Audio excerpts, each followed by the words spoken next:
to create jobs, and I believe states are going to be very challenged to create jobs rather than recruit jobs.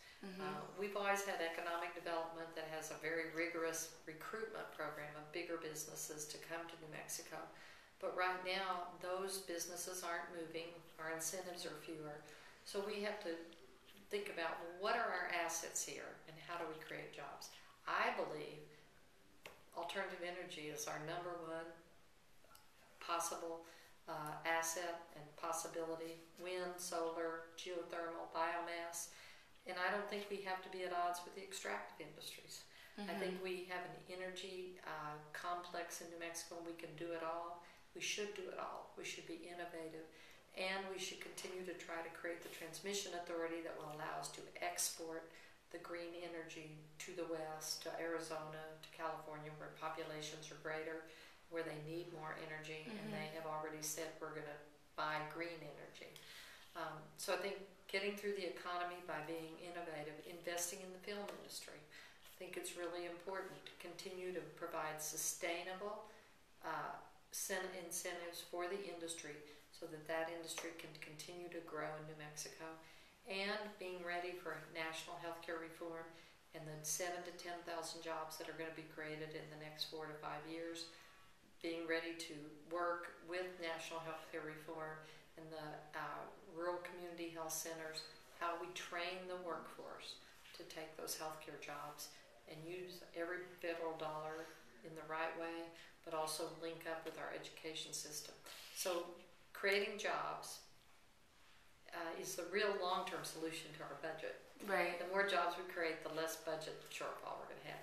The second challenge is transforming and redoing education in a way that makes it meaningful for kids in public school, for the current workforce, people that are going to go back as jobs change.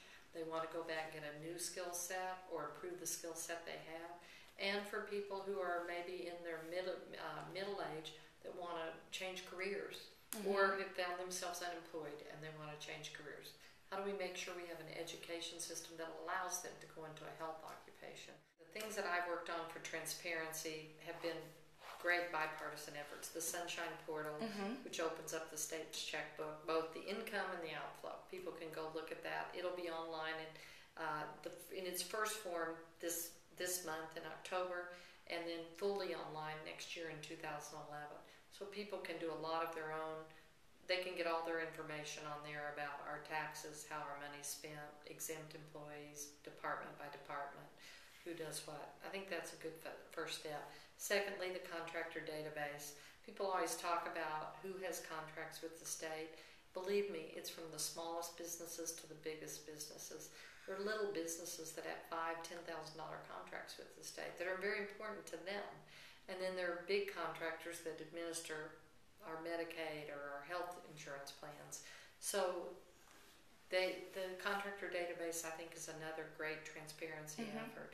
But the Ethics Commission that met a few years ago, the Ethics Task Force, had a lot of recommendation. I supported most of those. One has passed, which was to limit the size of campaign contributions. November 3rd of this year, campaign contributions will be capped at $5,000, I think, for the primary and $5,000 for the general. So that's an important item. But the fact that an independent ethics commission that oversees, monitors, and investigates complaints has not passed is really shameful. The legislature's drug their feet. The governor really didn't push that. And so I proposed an ethics commission completely independent. And by that I mean the pool of candidates would be gathered up by the Supreme Court, or the Supreme Court justice could bring together retired judges, people from the judiciary. They could create a pool of potential candidates for the Ethics Commission. Then the governor and the legislature could appoint from that pool, but only from that pool. As opposed to my opponent, who she wants to have a police unit from the Department of Public Safety be the ethics oversight. The problem with that is Department of Public Safety and all of its upper people report directly to the governor. Right. So I'm trying to get something that would be independent of the governor, the governor would have a say in some appointees, the legislature, and then there would be some independent appointees by the third branch of government. I think that's one way we can ensure the people of New Mexico that we actually would be independent. I think that law went too far. It's flawed. I wouldn't have been a governor who would sign that law, and I don't think you can rule out racial profiling when you have a law like that. I think it's even hard to train it out of people. So I don't think that's right, but I do think that we have some common agreement that federal immigration reform, comprehensive, needs to occur. And that would also, I believe, take care of probably what's your next question, which is the driver's license. Mm-hmm. If we had federal comprehensive reform, it should include a driver's license component that tells us how do people are here, non-citizens, how can they be here and work and drive safely. Mm-hmm. Do we need to strengthen border security for New Mexico's borders? I think we need to make it more consistent in terms of personnel and technology. And yes, I think all of us want to have the most secure border possible. But immigration and people who come here to work and support their families and criminal activity are very, very different. Those are two different elements. Mm-hmm. And what I don't like about what's happened, especially in the Republican primary, and because of my opponent, is she has tried to criminalize every single person who comes across that border. Mm-hmm. That's not right. In New Mexico, I think we have a great love and value for cultural differences and for our diversity. And we need to value that and think about the human component that goes along with trying to make life work for your family. Well, first of all, it should be a very respectful relationship, one that understands that we need a government-to-government relationship. And I've been endorsed by the All Indian Pueblo Council. I've been endorsed by the Eastern Navajo Agency, the Northern Navajo Agency. I've been endorsed by the Mescalero Apache tribe. And I'm very proud of my working relationship with people in Indian country in New Mexico. So I think working side by side. And we have had, for the first time, we have a Department of Indian Affairs. Mm-hmm. We have a Tribal Infrastructure Act that dedicates money to infrastructure needs on tribal lands.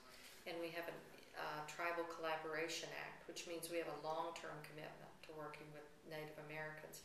Most people in New Mexico don't realize when we talk about tribal infrastructure that many Pueblos and part of the Navajo Nation, they still haul their drinking water in New Mexico. Mm-hmm. They don't, to get clean and safe drinking water. Under our administration, we actually kicked off the actual broke ground for the Navajo pipeline. For the first time, many parts of the Navajo Nation will actually have drinking water that they don't have to haul. Those are the kinds of things that I've been very proud to be associated with. But we have some other challenges. We have law enforcement challenges, and they want to be our partners. How do we enforce the laws of New Mexico and also respect tribal culture?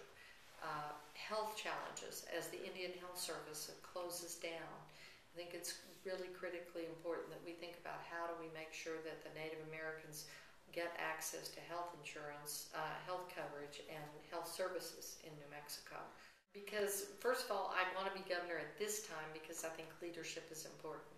But also, at the very basic level, I've got a stake in the game too. I'm a New Mexican with a family here. My family's been here on my mom's side for 100 years, my dad's for 80 years, and I think this is the greatest place to live. And I know we can get through the tough economy, but I know it's going to take hard work. Education can be and is starting to be transformed. Teachers are dedicated people. We need to work with people to get these improvements done. But I think that New Mexico has our best days really are still ahead of us. And we have so many opportunities being presented to us by the changing economy and the changing industries. I want to be the person that's leading the charge to take advantage of that.